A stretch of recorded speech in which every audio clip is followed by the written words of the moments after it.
Hi, everyone. Welcome to another session of the Belongg Book Club. I just want to begin by saying a little bit about Belongg, and then we can get to talking about Laurence and his fantastic book.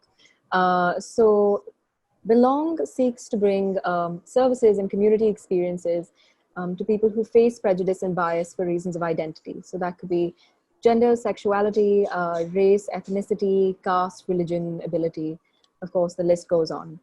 And the Belongg Book Club and Library in particular is currently hosting a series of online author readings with authors who write on themes of identity, diversity, and inclusion so that we can keep these conversations going even while we're apart. I want to say a little bit about the format of the session before I speak about Laurence. So the format of today's session is going to be like, every other session we've had so far, which is that at first we're going to have Laurence, who's the author, talk a little bit about his book and also read some excerpts from his book that he's picked out for us. And then I'm just going to ask him some questions to get the conversation going. But of course, you should feel free to ask him your questions. So use the Q&A box at the bottom of your screens to do that. If there's any other sort of issue in terms of you not being able to hear us, or if the screen is freezing or whatever might be the case, you can use the chat to convey that. But otherwise, please use the Q&A box to ask your questions to Laurence. Great, so now to introduce Laurence. So Laurence is an Irish scholar and activist. He is Associate Professor of Sociology at the National University of Ireland, Maynooth. And from what I know, he also co-founded a journal called Interface Journal, which is a journal that publishes social movements research with the aim of sort of being as practitioner-oriented as possible. So making that research accessible to a broad range of people working in different fields that are related to social movements, or even just those who might be interested in reading about social movements. So that's a little bit about Laurence. And today we're discussing his book, The Irish Buddhist. And I think anything I say about the book probably will not do justice to just how fascinating the subject is. So I'm going to hand it over to Laurence. And yeah, over to you. Okay, so thanks very much to Manjari and to Belongg. It's really quite an honor to be here, and it's really interesting to be connected to struggles that have so much resonance with issues going on in Ireland at present and over the last few decades. When I was thinking about this, I noticed an old colorized photograph of Connaught Place in Delhi. And I was really struck by the name because Connaught Place, or the regiment, the Connaught Rangers, that was mutinied in India in 1920, both refer to a province of Ireland. Of course, this is a very characteristic imperial move, to use power from one part of the world in another part of the world. But similarly, when the war started in Northern Ireland and Protestants were burning out Catholic homes in Belfast in 1969, they did so in Bombay Street, Kashmir Street, next to Cawnpore Street, Benares Street. So there's this shared imperial history of resistance, and of course it's also that history that enables us to talk together through English between Ireland and India. It's complex, it's ambiguous, and this particular story makes it even more so. So it's the story of an Irish anti-colonial activist in Buddhist Asia in the very early 20th century. And it's a story that involved a lot of detective work, because this is somebody who had 5 different aliases, carefully drew a veil over 25 years of his own life. He's put under police surveillance. There's a kind of extradition request. He's on trial for sedition. He fakes his own death. He eventually disappears. So tracking him down 100 years later is even harder for us as researchers than it was for the agents of the empire at the time.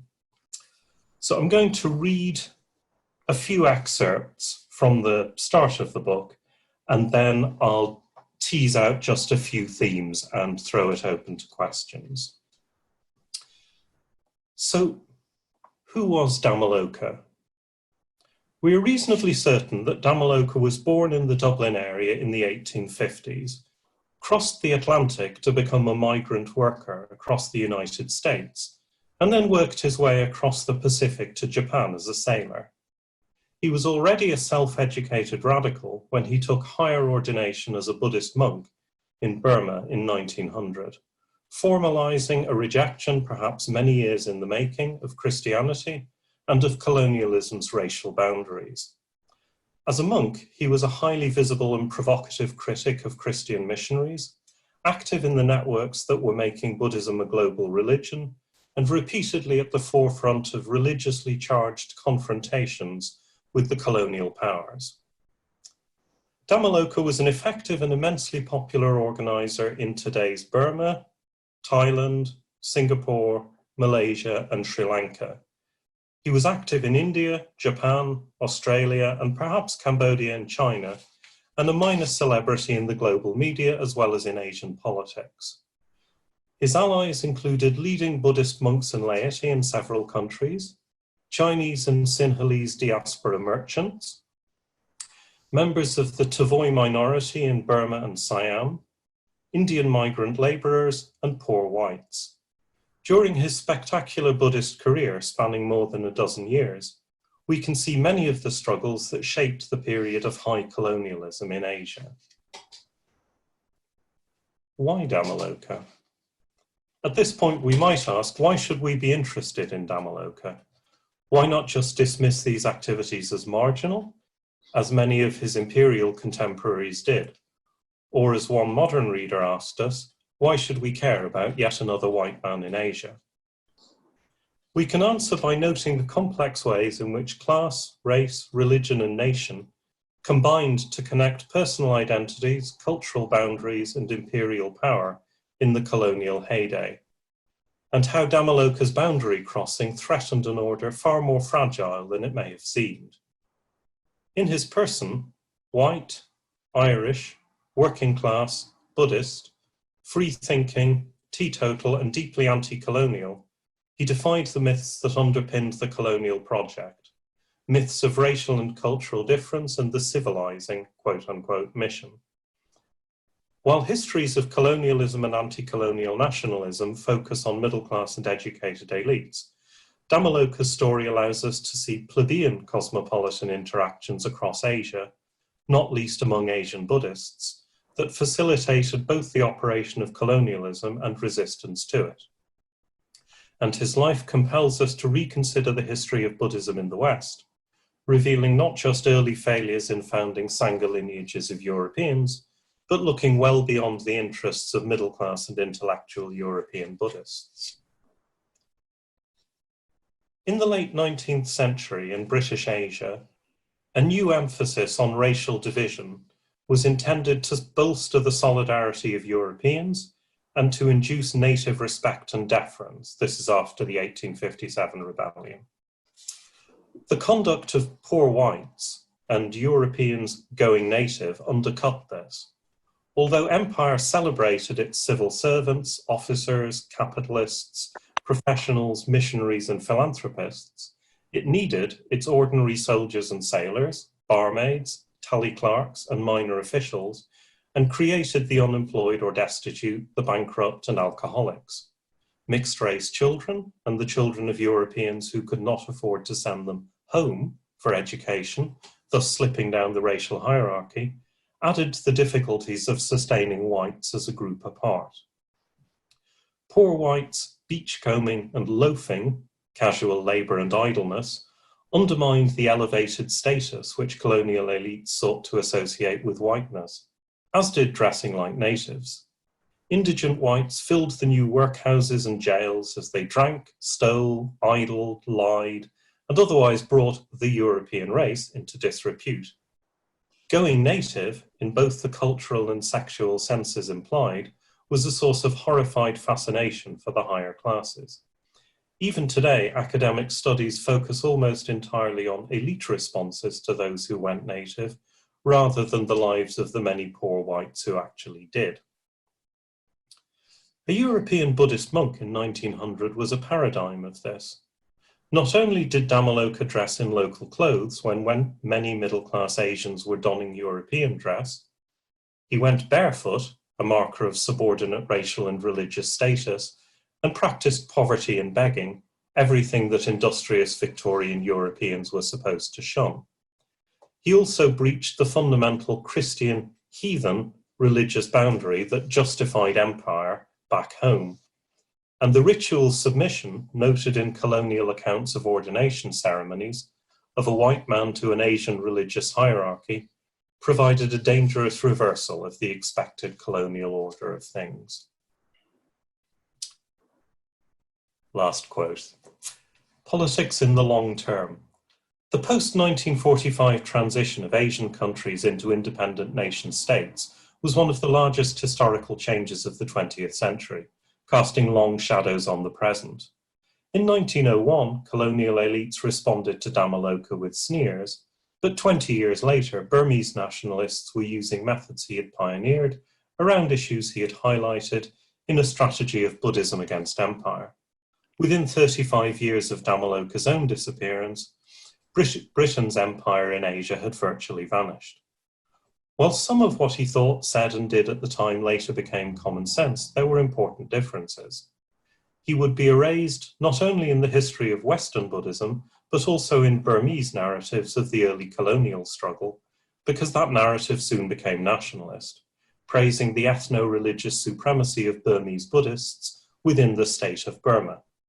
That narrative had no place for an Irish Buddhist, nor for his Tavoyan, Indian, Chinese, Siamese, Sinhalese, Singaporean, or Japanese friends from multiple religious backgrounds. At the other end of the British Empire in Ireland, early resistance to British rule was ultimately replaced by ethno-nationalist organising, resulting in a partitioned and religiously sectarian modern Ireland. Perhaps such modern ethno-religious nationalisms were an inevitable outcome of intertwining empire, religion, and ethnicity. Maybe an effective anti-colonial movement had to take shape within the structures bequeathed by colonialism. Yet the relationships of cosmopolitan solidarity with Asian anti-colonial movements suggest that these outcomes were not the only possibilities. Other, more multicultural, polyglot, and humane futures were imagined and to some extent attempted. So I'll just say a couple more things and then hand over to Manjari. So one theme that we pick out in the book that I think might be worth discussing is the importance of the coming together of different subaltern identities, and particularly in the port cities of Southeast Asia, places like Rangoon, Penang, Bangkok, Singapore, and so on. We find what we call a plebeian cosmopolitanism, so migrant labourers, diaspora groups, poor whites, and so on, working together in very different contexts, including organising contexts. When he's put on trial for sedition in Burma in 1911, he's supported not just by Burmese Buddhists, but by the radicals of the Indian National Congress, who are mostly working with Muslim Indian migrant dock workers, by the Chinese diaspora, and by poor whites. And these come together in a moment of crisis which is happening not just in Burma, but in India, in Ireland, in Britain. There is a general crisis of empire. And it's a crisis that has to do in part with these different groups coming together. I started with how empire could play off the Irish against the Indians or whatever. But when people started to make those connections, then radically different futures started to come into view.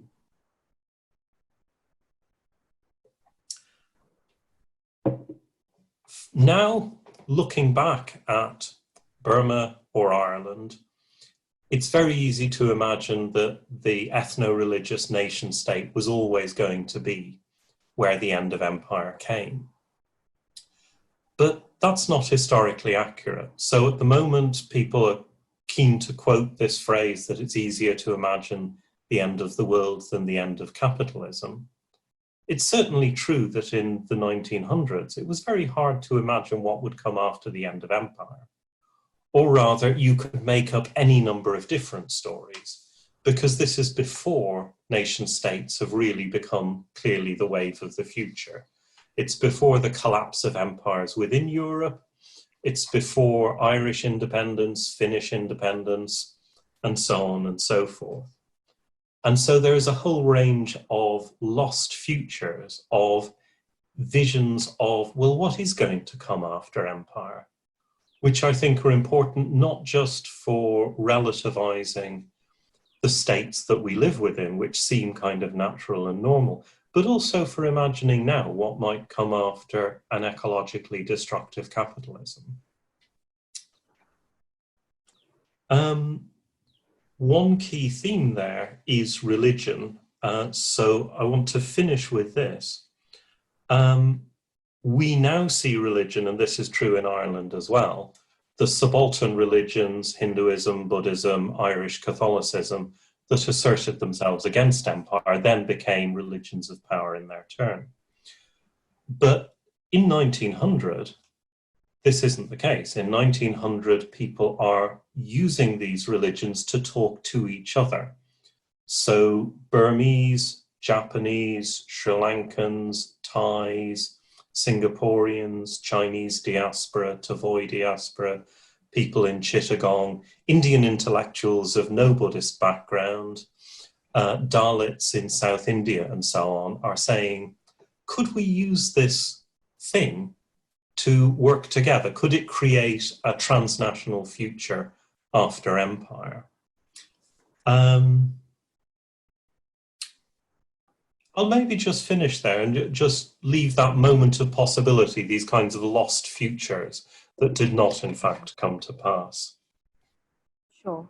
Okay, Okay, great. I think that's definitely very informative, and there's so much we could talk about on the subject that your book explores around the question of what does it mean to be at the center, but to occupy the margin, in some sense, of that center, and then to create coalitions with what were the native colonized populations of that time. And certainly there are a lot of lessons to be learned about transnational anti-colonial solidarity there, but I think we'll come to that a little bit more as we go on.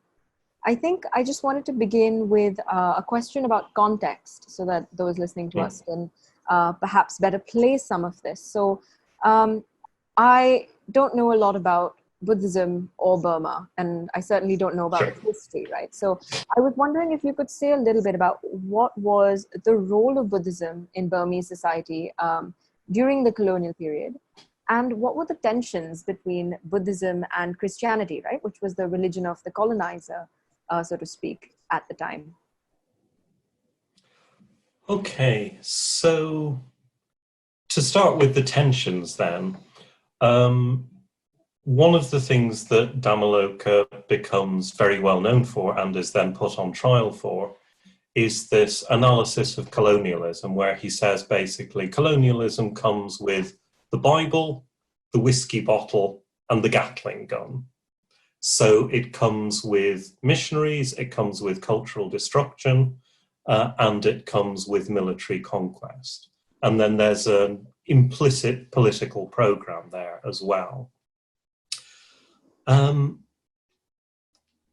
What had happened, I think, and this is very much an Irish experience as well, is that empire had to be officially religiously neutral. Officially, the empire had no religion. In practice, of course, it was very closely tied to its own specific form of Christianity. But it still couldn't be seen to stamp too strongly on local religion, whatever it happened to be, Islam, Hinduism, Buddhism, or whatever. So in Ireland, Catholicism, so religion provides this space where you can confront colonialism and you can confront it in a fairly safe way. So Burma had only just been conquered. Yeah? Though, you know, Burma was covered in a sea of blood, central Burma, in the late 1880s. You can't stand up in 1901 and say, the British should leave Burma. It would be treason. It would be more than a sedition trial, and it wouldn't end pleasantly at all. But you can say, and they can't directly contradict you, we must defend Buddhist religion against the threat from Christian missionaries, etc., even though nobody's actually converting in any significant numbers in central Burma. Yeah. So it becomes a sort of safe space, which is still a visible space of confrontation. And there's this moment, I'll tell this story, you've seen it, I think, Manjari, on the Shwedagon Pagoda in central Rangoon, where the whole of a pagoda is sacred space, so you can't step on it in shoes. And this is understood not just by Buddhists, but by Muslims, by Sikhs, and so on and so forth, of whom there are quite a few in the imperial police. And Dhammaloka confronts an off-duty policeman wearing shoes on the pagoda. And so doing highlights this issue where, of course, the Europeans never take their shoes off, whether they come on duty or off duty as tourists. Native soldiers and police on duty, of course, wear their shoes. And this becomes an absolutely fundamental issue because it's an issue of respect. And it's one where the colonizer can't be seen to go, oh, of course we'll all take our shoes off. But they also can't be seen to force their presence with shoes through military power. So they're caught, in a sense. Yeah. Yeah, the issue of religion is so interesting because, of course, there's this weird sort of tension within the British approach to religion in colonial societies, right? Because like you said, on the one hand, there are Christian missionaries, we all know it, but the British, like you said, couldn't they couldn't appear to take too heavy-handed an approach, right? There's this quote about how, power doesn't, or not power, but the state doesn't need to just be just, it needs to appear to be just. In some sense, yes. Right? But then what becomes fascinating is because, of course, there was also this preoccupation with distancing themselves from religion. Religion became something that was attributed to these colonized societies. So superstitious. Yeah, exactly. So the reason for their irrationality, their savagery, which of course propped up so much Enlightenment thinking, right? Propped up Europe as the center of that. So I find the role of religion really fascinating. Sorry, were you going to say something? No. Right, yeah. I wanted to move on to talking about Dhammaloka's unique position, and you read some of that earlier. So he, of course, occupies this position of the insider outsider, and that is really sort of the power of his story, right? One of my favorite books by one of my favorite post-colonial thinkers, and I mentioned this to you yesterday, is Affective Communities by Leela Gandhi, which does something similar to what you're talking about, which is looking at how those one would think of as the colonizer, but were really marginalized whites who then sort of showed solidarity with the local populations. And of course, Dhammaloka does something similar. And I was just wondering about how that identity played out when he was being tried. Because of course, he was a European in that sense. A citizen would not perhaps be the right word because, like you said, nation states were not a thing back then. But he is European, he is British. And so perhaps some of those regulations apply to him. But because he is sort of going against his own people, so to speak, he had to then also be treated as the outsider. So could you say a little bit about that? So I think one way of thinking about it is that he's a front man. And this is one of the big themes we draw out in the books, is that when you look behind him, you always see this group of Asian actors who've decided, here's a useful person to ordain, to bring on tour, to publish, to interview, or whatever. So the Burmese Buddhist hierarchy, which is a very conventional, traditionalist organization, most of them are still kind of thinking could we either get back to the old monarchy, or could we get the British to step in and take the role of the monarchy, appoint the head of the hierarchy, and then we can all carry on as usual? But they're also ordaining this character. And there's an all-star cast of very senior, very respectable monks who give him their blessing. And you can see the thinking there that he's somebody who can be in this world. If he messes up, if he proves too much of a loose cannon, they could also disassociate themselves from him, but maybe he can do stuff that they don't yet know how to do. And we see there's a micro glimpse of this from a reporter who observes this on a ferry across the Ganges, actually, in 1905, where there's a ferry full of Burmese pilgrims. And Burmese traditionally do not like confrontation. Public confrontation is not a thing. And certainly they weren't equipped to argue Christian religion. But then there's this missionary there with all these pamphlets. And Dhammaloka starts arguing with him, and being Irish, he actually knows the Bible very well. He defeats the missionary. And at one level, the scene is Dhammaloka and the missionary, but you have to imagine this boat full of Burmese who are all absolutely delighted that this is happening. And in a sense, that's the real story. Looked at through this kind of front man, I think. Yeah. Yeah, I mean, the sense that I get from your work is that there was a certain, I guess, capaciousness to identity and affiliation at the time, which would read as perhaps scandalous now, and read as scandalous then, of course. But there certainly seems to be a tightening of borders with the emergence of nation states, and also national identities and the ways in which that relates to other kinds of identities within the nation state. So at this point, I just want to let whoever's tuned in know that you should feel free to ask Laurence your questions. So if you have any, please use the Q&A box below. And I'm, of course, happy to continue asking you mine. So my next question is about sort of, I guess, broadly, you could say the continuity of colonial power, right? Like we've said already, there's a sense in which nation states were themselves a product of coloniality. In India, for example, you have the IPC, the Indian Penal Code, which is a British era law. We inherited, for example, the bureaucracy, right? Lasting impacts of colonialism were felt with the partition and continue to be felt in our legal and social structures today. And the tool that you discuss in your book particularly is the law of sedition, which is also, of course, a colonial era law. So I was wondering if you could say a little bit about how sedition in particular was mobilized against Dhammaloka, given his sort of very peculiar identity, but also how you perhaps read the application of sedition laws today. I don't know what it's like in the context of Burma or Ireland, but I'd be interested in knowing if you know anything about that. I don't know anything about contemporary sedition law. Sure.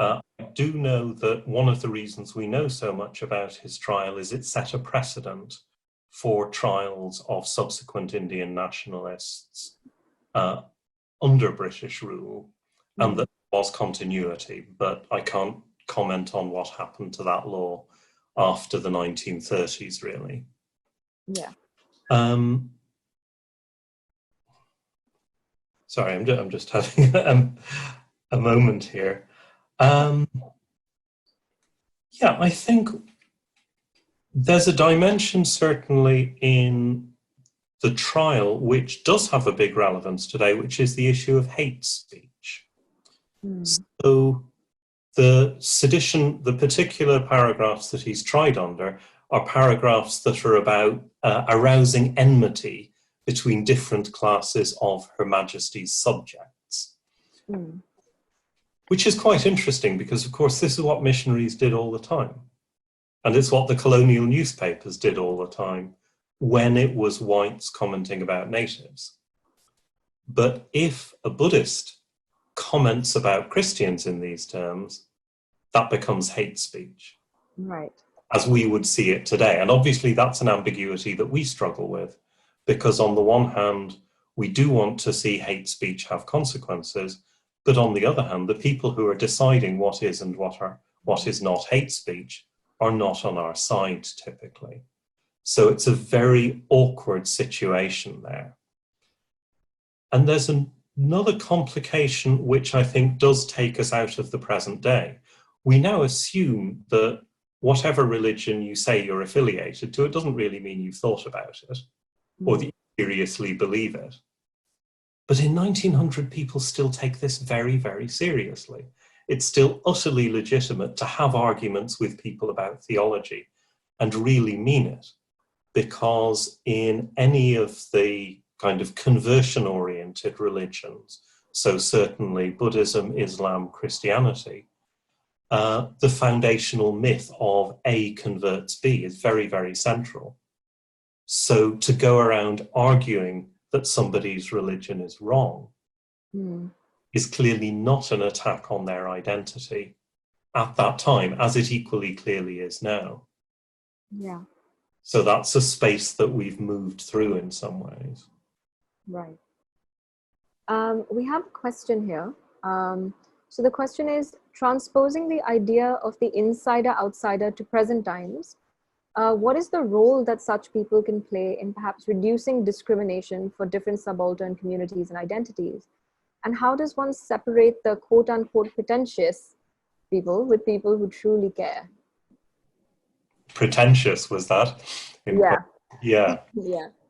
Well, you separate out those people by seeing what are the costs of doing it, don't you? There's one thing where you write an article and it gets you a lot of attention and you use it as a stepping stone for your career. And there's one thing where you get engaged and stay engaged. Yeah. I can't answer in relation to the Indian context, but I can certainly answer in relation to the Irish context, Sure. where we've been fighting ourselves out of theocracy, fighting ourselves out of very homophobic situation, fighting for women's rights, and so on and so forth, fighting against racism over decades. And one of the things that happened both with colonialism trying to fit people into boxes and then with people organizing through those boxes is that you very often got quite closed situations after that, quite self-referential. So in Ireland for decades, the real organizers were outsiders, not necessarily not Irish, sometimes literally immigrants or people from minority communities within Ireland, but it could even be simply somebody who had moved and therefore all of their time was not practically taken up with family commitments and so on. And they were less worried about what people would think. And they had this sort of Leela Gandhi-esque need to make connections with new people. Yeah. So they were in a very different situation structurally in their own lives, I think, than many people who, a traditional Irish thing before you do anything would be to see, what do my neighbours think? What do my friends and family think? And then everybody agrees, you might get involved with something, but it can take a very, very long time to get everybody to that point. Yeah. And I think certainly at that time, I mean, there were ways in which anti-colonial activism was almost, I mean, well, not wholly outside the limits of thinkability, but certainly not as far within it as it is now, right? And I think it's so important what you say about you gauge who is genuine about the cause versus who is being pretentious, quote unquote pretentious, by looking at what the costs might be for that person. I mean, we hear it being said that, you know, what are the privileges then that you're willing to give up in some sense? And certainly there are costs, as there were in Dhammaloka's story as well. I mean, he had to disappear, right? We don't know exactly why. But can you say a little bit about that, about the aspect of his disappearance, and what were you able to piece together? So after this sedition trial, there is a huge multi-ethnic popular mobilization in Rangoon. The authorities are very nervous about it. They give him the lowest possible slap on the wrist, which is bind him over to keep the peace. I don't know if this still exists in Indian legislation. Basically, guarantees are given for his good behavior. Other people have put up money which they will lose if he doesn't stay quiet. Right. And then it seems when the term of that runs out, the authorities were probably looking for him again for transmitting seditious material through the post. Yeah. There's this whole censorship of seditious materials that affects Gandhi and other radicals as well in the Indian context. So he vanishes, he disappears to Australia, he fakes his own death from Australia, and then he kind of thinks better of it and he comes back to Singapore and to Thailand and then fades out of sight. He was supposed to go back to Sri Lanka, we would have heard, if he had. Who knows? This is somebody, I think I started by saying, there's 25 years of his early life are missing. He's got lots of aliases. He might have chosen to disappear. He might have died. Right. He might have gone back home to Ireland. Yeah. Really don't know. Yeah. But people were so much better in those days at avoiding power, avoiding the operations of power. So this is why, in Sherlock Holmes or the thrillers of the day, there's a big fascination with disguise, with people pretending to be who they're not. They're bringing in fingerprints, they're bringing in mugshots. They're desperately trying to work out who are these people. Yeah. They haven't a clue. Especially with sailors, colonial authorities complain to the House of Commons because they're responsible for repatriating poor sailors who've got washed up. But those people can then claim to come from anywhere, especially pre our modern passports and ID cards. So if you take a fancy to get sent back to the Lebanon, you say, I'm Lebanese. And they don't know if it's true or not. Yeah. Unless they can find somebody who can say, I know you, you were Irish last time, now you're Lebanese. Yeah. No, that's certainly true that surveillance mechanisms have widened as the nation state as an entity has gotten older. I also found it so humorous that you said that thing about how they gave him sort of the lowest possible penalty, which is that other people would sort of suffer if he, acted wrongly. And that actually, the reason I find it funny is because that's quite similar to what microfinance institutions do today. The loans that they give out often to, say, women's groups are premised on a kind of self-surveillance, which is that if one person falters, then the whole group will suffer. So certain kind of almost colonial mechanisms of accountability seem to have been carried forth. And I hadn't made that connection until you just said it. Right. So that's really interesting. We have some questions from Alicia. The first question says, I particularly find the points you made about religion standing up against colonialism, as also evinced in the emergence of Ganesh Chaturthi celebrations, started by Bal Gangadhar Tilak during the Indian independence movement. Could you please elaborate on this and maybe give examples or anecdotes of how this played out in various religions across the world that you may have come across during your research? So I think the question is just generally about, do you know of examples, either if you could say more about this one or other examples where religion was mobilized against colonialism? Because certainly it's unthinkable almost now when religion has been co-opted by state power and become sort of a form of colonial policing almost. So let's think. I mean, I think some of this actually plays out in bodies, okay? Because after 1857 in particular, there's this recognition on the part of the colonial establishment. There's not very many of us. We've got a problem here. And there's this increased investment in racial difference and in emphasizing, okay, we bring Christianity, we bring science, we bring medicine, we bring education, and so on and so forth.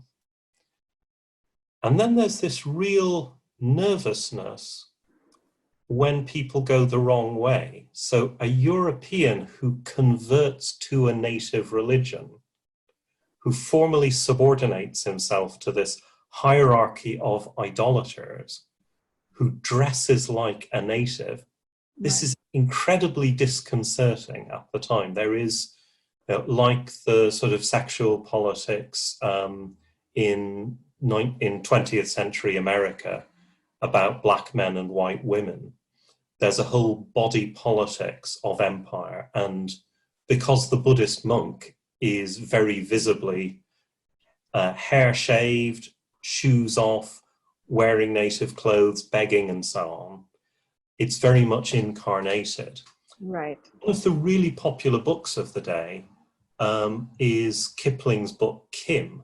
Yeah. And the point in Kim, and a few other stories of the time, is here's somebody from an Irish military background, because a lot of the British military in India is Irish, who becomes Buddhist. And which side is he really on? His heart is with this Tibetan Buddhist Lama, his guru, but then the spy masters of the Raj are also using him. Yeah. There's a real nervousness there. And there's a bigger picture nervousness, which is this. At the time, they're aware that Buddhism is actually bigger than Christianity, older than Christianity, and they believe it's bigger. They believe there are more Buddhists because they count all Chinese as Buddhists. And they have this sense of, oh my God, Japan, which has defeated Russia in 1905, China, Vietnam, Cambodia, Laos, Thailand, Burma, Sri Lanka, they're aware that Buddhism has this Indian history. And this vision that appears for a little while of a sort of Pan-Asian Buddhism, of Buddhism as a way of colonized populations connecting to each other. Yeah. That's potentially quite scary. Yeah. Yeah. In the end, it's other internationalisms, so both a kind of international of nationalisms, but then communist and socialist internationalisms, and of course the pan-Islamic version that take over. But at the time, these are all sort of colonial nightmares for one group of people, and for other groups of people, they're sort of, oh, there might be some potential here. Let's try this. Where can we go with this? What's it good for? Does it enable new connections and so on? There's also a follow-up to that question. So she says, do you think this very nature of religion to bring people together also makes it a platform vulnerable enough to then make it easy for people to divide and rule, right? Which was what the British policy was in India. We saw it in partition, we saw it in the Bengal riots. So yeah, what are your thoughts on that? So in the academic study of religions, we emphasize the S, religions, because one of the things that becomes very clear in this period is there is not this one thing, religion, with an essence that has this given meaning. Because of course people were doing religious things before colonialism. And of course there was politics around that. And then colonialism tries to fix this in very particular ways. And then people use it to organize in new ways. But the ways in which they organize around it in India in the 1930s and 1940s are not identical with the ways that it's being used now. Right. So there's a constant change in this. And this is one of the things that we see very clearly in Burma, that in 1900, this is something that can connect, weirdly, Indian Tamils, Chinese diaspora, who are not necessarily Buddhist in any meaningful sense, Muslim dock labourers, ex-European and American sailors, as well as people that we would now see as naturally Buddhist. Right. When people say, okay, we're supporting this Buddhist, they don't mean in the way that we now imagine, okay, you are a member of this by virtue of birth, and therefore this is your politics. They're doing something much more open with it. But of course, there is a dimension of that history which becomes these much tighter ethno-religious mobilizations, typically on the part of kind of new up-and-coming groups who say, oh, we can really use this. So you find that the committees that set up new modern schools, modern Buddhist schools in Sri Lanka, if you look at who was on those committees, not the old temple schools, but the ones competing with Christian missionary schools, it's pretty much the elite of the future Sri Lankan state. Right. In the 1940s and 1950s and 1960s. It becomes a vehicle for a certain group to assert themselves. And then that changes again. And the enemy ceases to be the Christians, it becomes the Muslims, or it becomes the Tamils, or whoever it is. So I don't want to say that there's no relationship, but that there are far more possibilities in 1900 than the possibilities that come out in the 1940s, let alone the situation we live with now. So in answer to the question, I think part of the challenge is to see rather, well, what are the other possibilities here? Yeah. What are the other ways of thinking about it? Which of course also include refusing religion or refusing the relevance of religious identification.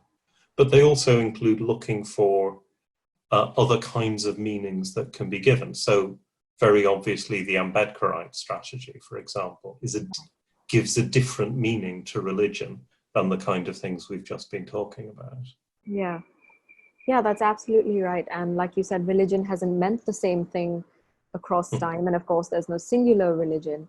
I mean, religions that now might focus intensely on idol worship may have some point been thought of not even as religions, but perhaps fetishisms with regard to forces of nature, right? So the idea of religion has also changed over time and become, I would say, perhaps a little bit more materialistic, which also I think perhaps plays a role in concretizing some of those notions and identities. This next question is very interesting, and it involves a thought experiment that I hope you will entertain. So Shanya Gambhir has sent a question. She says, it's incredibly interesting that the things you discuss in your book are so relevant to India and other parts of the world right now, especially seeing how the law of sedition / curtailment of freedom of speech is being used as a tool to control those on the margins the world over. However, what has changed is that we now have social media and other platforms to voice our opinions. While that too is often under threat, how do you imagine your anti-colonialist movement playing out if we had the power of social media back then? We do actually run a Dhammaloka Twitter account. And this guy he would have been a nightmare on Twitter. He would have absolutely loved it.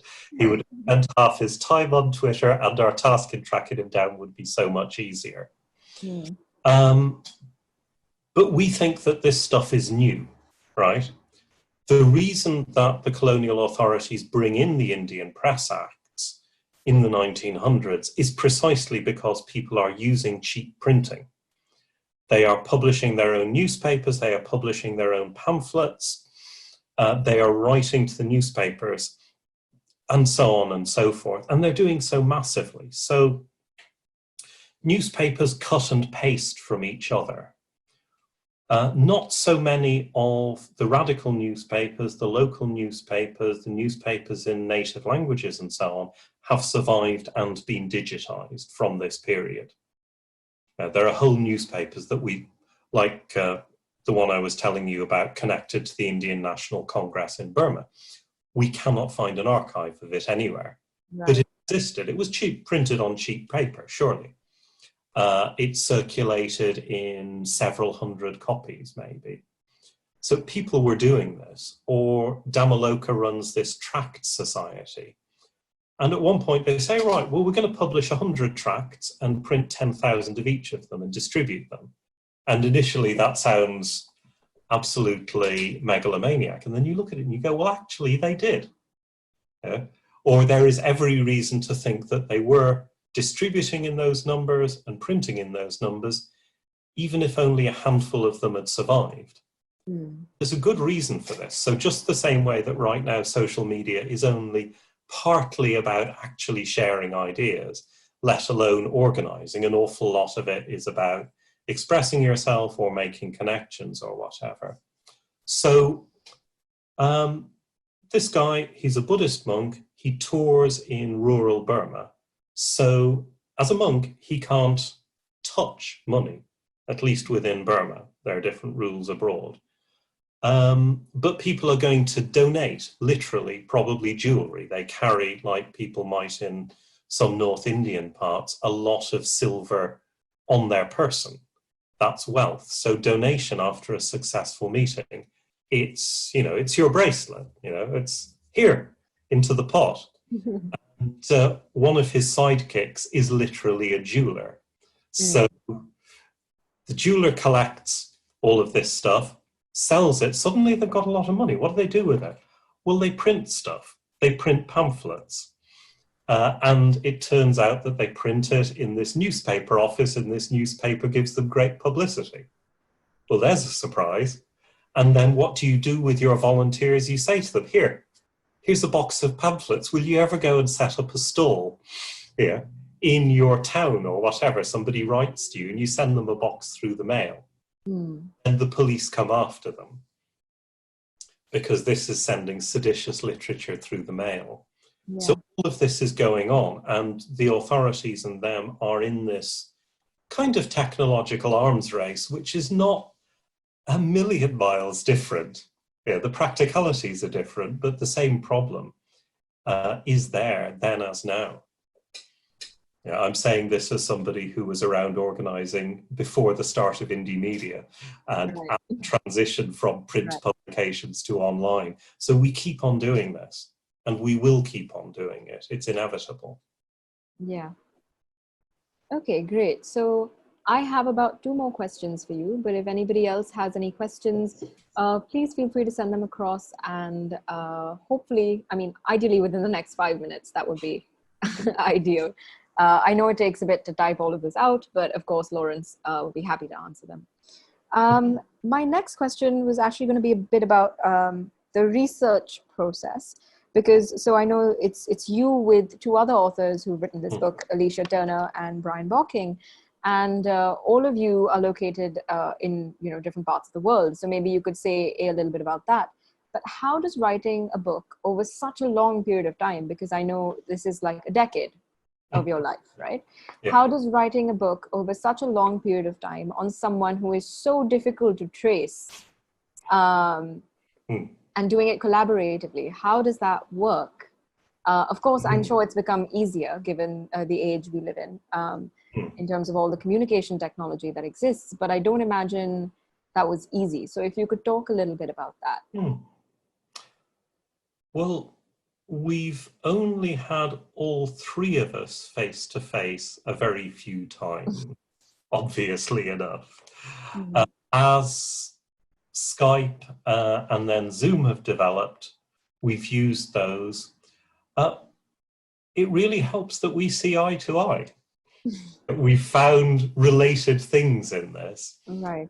And I think it speaks volumes for Brian and Alicia. We don't agree on everything. Yeah, they wouldn't agree with everything I've said, either about the factualities of Dhammaloka or about the political interpretation.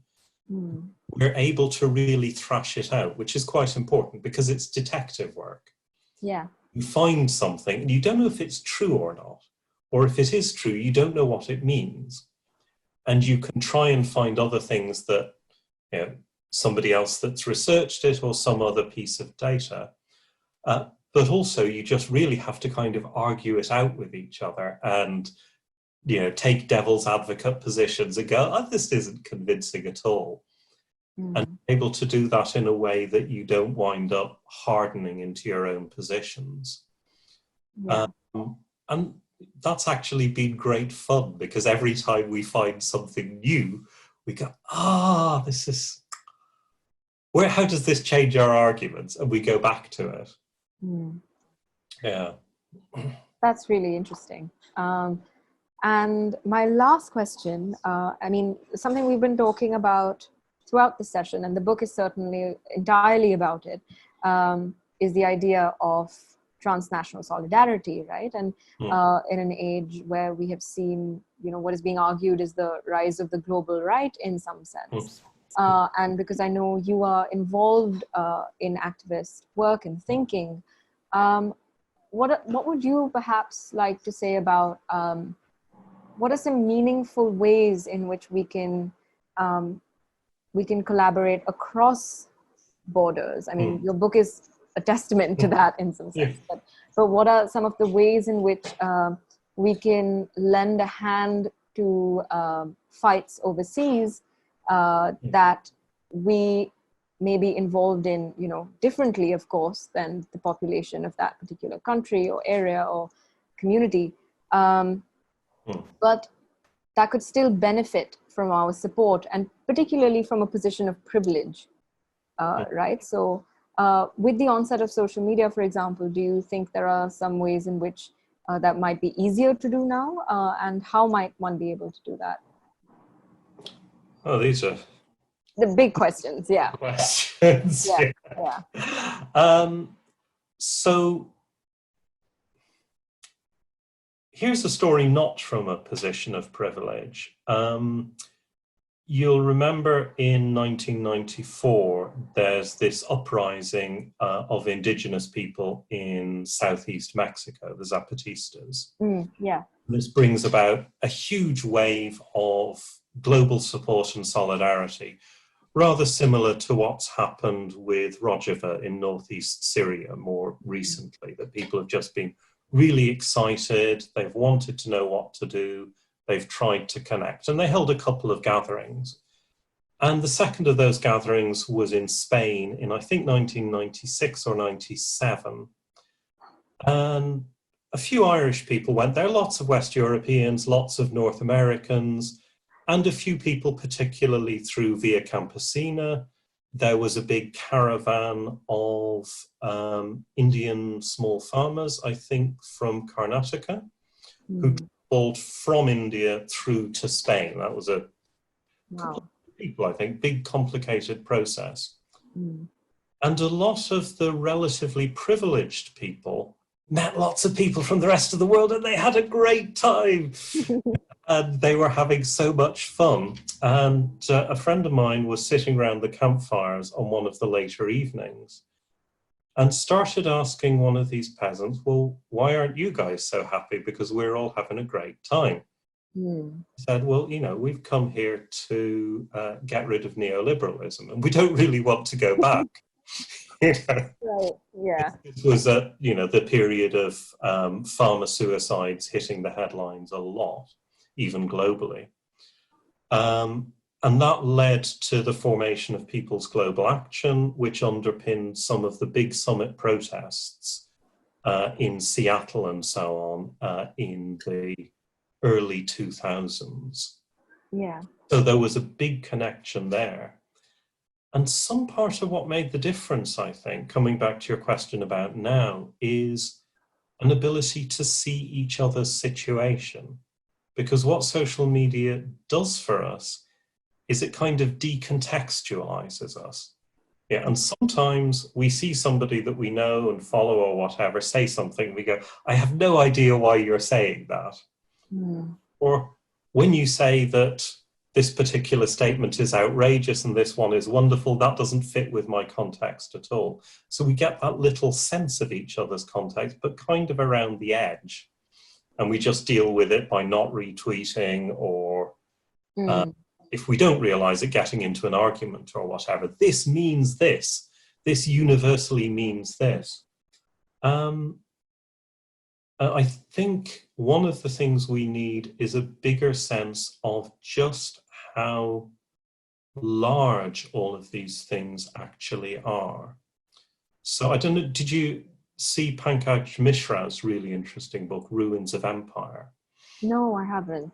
So it came out a few years back, and it's a few different intellectuals around this period in different parts of Asia trying to imagine the future and just how hard it was. Because this is probably the single biggest change. Decolonization in Asia is the single biggest thing that human beings have brought about from below in the last 100 years. Yeah. And it was almost too big to imagine until you were right up very close in it in the 1930s and the 1940s.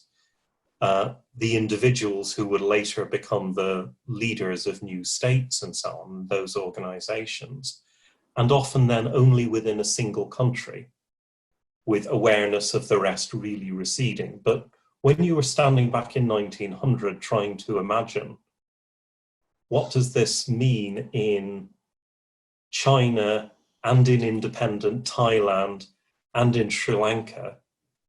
It was almost too hard to grasp. Yeah.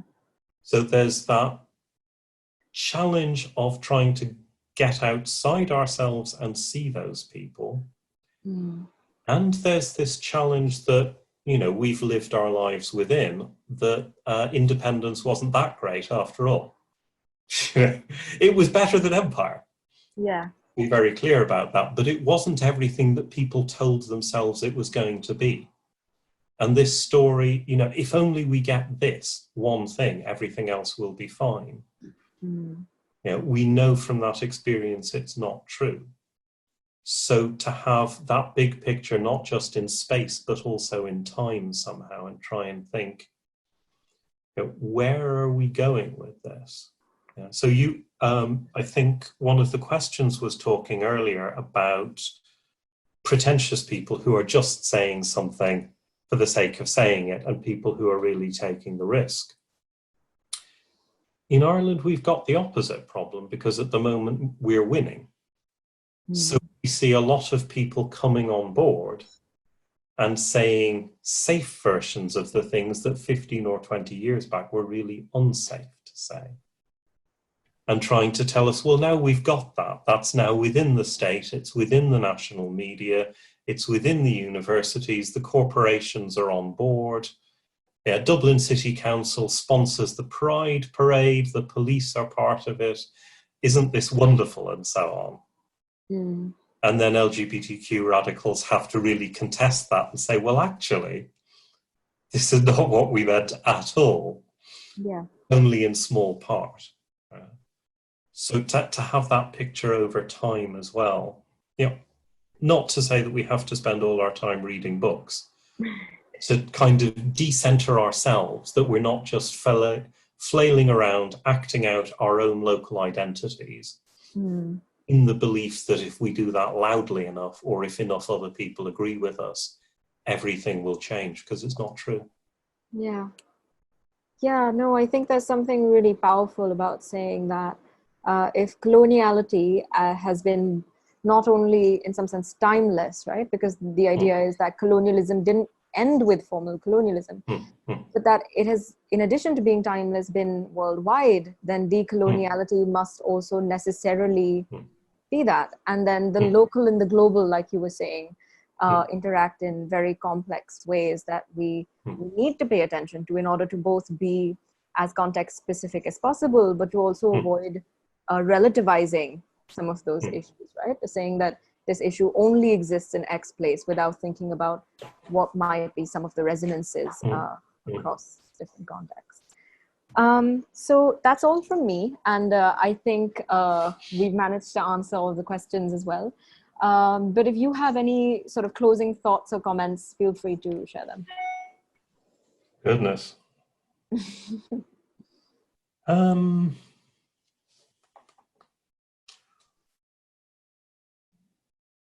Well, let me just maybe come back to that sense of these multi-ethnic, cross-religious, comings together. Mm. One of the things that particularly, I think Alicia wrote this part, but I really liked it.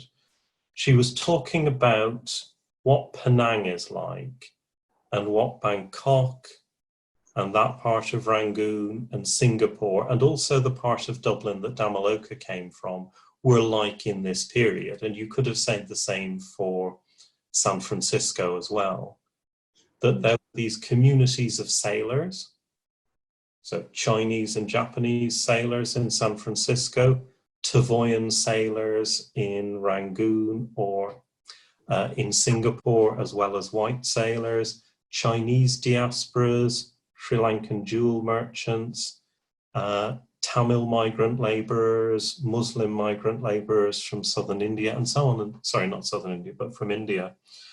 And all of these groups working together in a very literal sense, that is their daily lives. Their daily lives are working in these contexts which are not ethnically segregated, sometimes ethnically stratified, but they are visibly and necessarily working together. They are collaborating in a very basic way. And an awful lot of the going native as well that we see of Europeans in Asia is simply that you worked for 20 years and then when you couldn't work in that job anymore, you already had a local family, you settled down locally, you started doing religion in inverted commas, which was, whatever people in that village or that neighborhood did collectively. So that below this level of political organization even, there is a multi-ethnicity of particularly port life, which at that moment offered a very different kind of possibility, offered a sense, and I suppose this connects back to what you're trying to do in Belongg as well. This sense that the city in particular can be a place of meeting and openness across these differences, and that daily practice also has some kind of echo of something bigger that might be possible on a larger scale. Yeah. And that's kind of important, actually. Yeah. Hold on to. Yeah.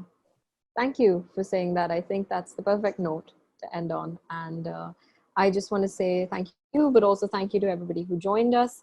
Also, a recording of the session will be available online later if you'd like to watch it.